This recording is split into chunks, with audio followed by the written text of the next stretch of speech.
ప్రతి జీవికి అన్నం అవసరం. तो यहाँ पर बता रहे कि अन्ना भूतानि अन्ना भवन्ति भूतानि। तो यहाँ पर जगत में संसार में सभी के लिए अन्न का महत्व बहुत है बता रहे हैं।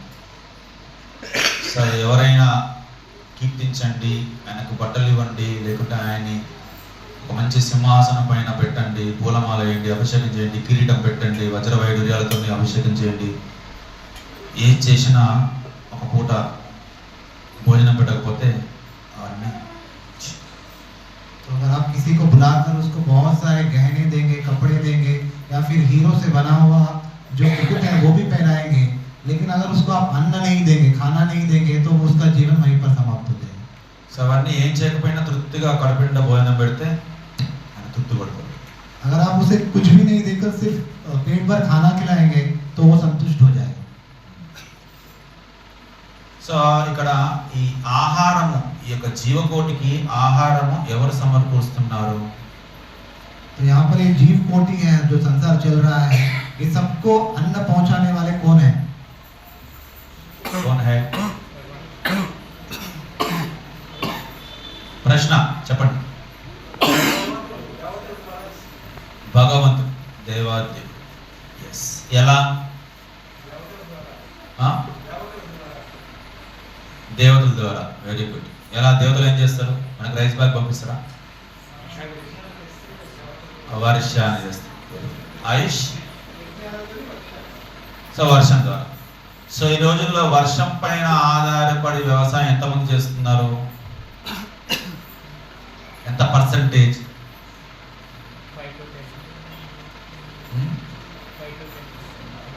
5 to 10%. ఓకే, 20%. ఆ 20% పండించినటువంటి, అంటే భగవంతుడు ద్వారా వచ్చినటువంటి ఆ యొక్క నీటి ద్వారా పండించిందే మనము ఆహారంగా తీసుకుంటున్నామా?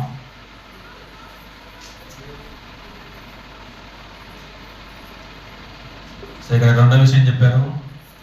సో हरे कृष्णा। तो यहाँ पर प्रभु जी प्रश्न पूछ रहे हैं आप सभी से कि जो भगवान हमको देते हैं खाना, तो कैसे देते हैं बोल के पूछ रहे हैं।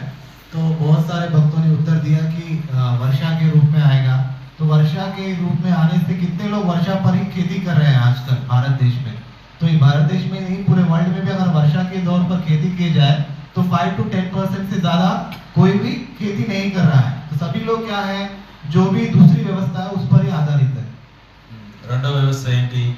యాంత్రిక వ్యవస్థ. సో యంత్రాల ద్వారా చేస్తాం. ఏంటి యంత్రాల ద్వారా? భూమాతని అలా పొడిచి భూమాత యొక్క రక్తాన్ని తీసి దాన్ని వ్యవసాయంగా వాడతాం. तो यहाँ पर पहला तो बारिश है, दूसरा बोल रहे हैं कि यंत्रों के माध्यम से जो भूमि है उसमें हम लोग खोद रहे हैं उसको, मतलब रक्त के समान है जो भूमि, उसको अंदर हम लोग खोद कर उससे अंदर पानी निकालने की कोशिश कर रहे हैं। సో మనకున్నటువంటి కొంత శక్తిని, కొంత బుద్ధిని, సో ఇక ప్రకృతిని ఏ రకంగా మన వశం చేసుకొని ప్రకృతి పైన ఆధిపత్యం చెలాయించి వికృతిగా మన యొక్క కార్యక్రమాలు చేస్తాం. तो हम लोग हमारी दुर्बुद्धि का प्रयोग कर कर क्या कर रहे हैं, प्रकृति को अपने वश में कर लेकर प्रकृति को किस तरह से हानि पहुंचाने ये कार्यक्रम कर रहे हैं। సో ప్రకృతి అంటే ఏంటి? నేచర్. ఒకరి నేచర్. సో ఒకరి నేచరు మామూలుగా సౌమ్యంగా మాట్లాడడము, సో నిదానంగా పని చేయడము.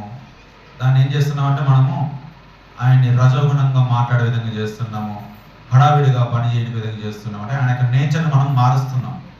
సో ఒకరి యొక్క నేచరు ఆయన పుట్టుక బట్టి ఎట్లా వస్తుందో అదే విధంగా వస్తే అది నేచర్ అంటారు. దాన్ని అలా కాకుండా దాన్ని మనం అతని పైన ఏదైనా फोर्सగా ప్రభావం చూపిస్తే దాన్ని హింస. तो यहाँ पर प्रकृति का अर्थ बता रहे प्रभु जी स्वभाव। नेचर मतलब हमारा जो स्वभाव है। देखो सबको अपने अपने स्वभाव रहते हैं। अगर हम लोग किसी के स्वभाव को गलत बता रहे हैं, मतलब उसको हम लोग बदलाव कर रहे हैं, तो उसको वहाँ पर हिंसा के रूप में बता रहे प्रभु जी। ఒకటి ఎదిగే దాన్ని ఆపేస్తే దాన్ని హింస అంటారు. जो भी बढ़ रहा है उसको काट दे या फिर वहीं पर रुका दे, उसको हिंसा कहते हैं। సో ఇక్కడ మనం కూడా హింసిస్తున్నాం భూమాత. हम लोग भी भूमाता के लिए हिंसा के रूप में कार्य कर रहे हैं। సో యంత్రాలను సృష్టించి రంధ్రాలను చేసి నీరుని తీసుకొచ్చి అక్కడ మనం వ్యవసాయం చేసి ఆహారాన్ని స్వీకరిస్తాం. तो हम लोग क्या कर रहे हैं, भूमि में बड़ा सा खड्डा खोद रहे हैं, उसके अंदर यंत्र घुसा रहे हैं, उनको बहुत सारा हिंसा निकाल कर फिर हम लोग अन्न उगाकर उसको खा रहे हैं. సో హింసించినటువంటి ఆ యొక్క ఆహారము అది దేనితో సమానం అంటే విషంతో సమానం. तो इतना हिंसा कर कर जो हम आहार निकाल रहे हैं और खा रहे हैं वो किसी विष के समान है बोलकर बता रहे प्रभु.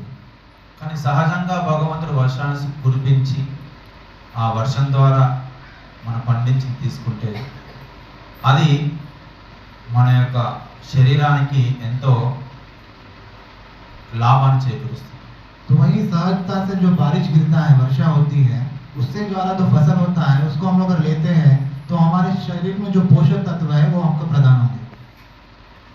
కానీ మనం భగవంతుని విస్మరించి ఆయన ఇచ్చినటువంటి స్వతంత్రాన్ని ఆయన యొక్క ప్రకృతిని నాశనం చేసే మార్గంలో ఇప్పుడు మానవుడు నడుస్తున్నాడు. జయ రాధా మాధవ కుంజ విహారి గోపి జన వల్లభ గిరివరధారి. జయ రాధా మాధవ కుంజ విహారి గోపీ జన వల్లభ గిరివరధారి.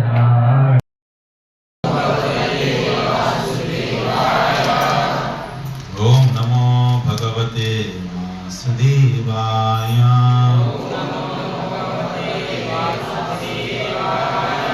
ఓం నమో భగవతే వాసుదేవాయ.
స్పష్టంగా తెలియజేస్తున్నారు. దేని గురించి?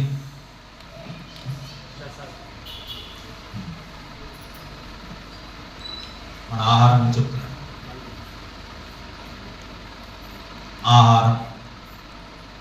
సో ఈ యొక్క విశ్వంలో ఉన్నటువంటి జీవకోటి మనుగడ ఎట్లా జరుగుతుంది? Right concept. సో జీవకోటి మనుగడ ఎలా జరుగుతుంది అనే విషయం పైన ఇక్కడ స్పష్టంగా కృష్ణుడు చెప్పడం జరిగింది. మన అవసరం ఆ కృష్ణుడికి మనం తినే ఆహారం గురించి కూడా చెప్పడం అవసరమా? శ్రీ చైతన్య మనోభీష్టం స్థాపితం ఏన భూతలే స్వయం రూపకనామాయ దదాతి సపదాంతికం వందేహం శ్రీ గురు శ్రీపదకమలం శ్రీ గురు వైష్ణవాంశ శ్రీ రూపం సాగజాతం సాగణామితం తం శ్రీరు సాద్వైతం సావధూతం పరిజన సహితం కృష్ణ చైతన్య శ్రీ రాధా కృష్ణ పాదాం సహనలలిత శ్రీ విశాఖాంతాంచ हे कृष्ण करुणा सिंधु दीनबंधु जगत्पते गोपीश गोपिका कांता कृष्ण कृष्ण हरे हरे हरे राम राम राम हरे हरे।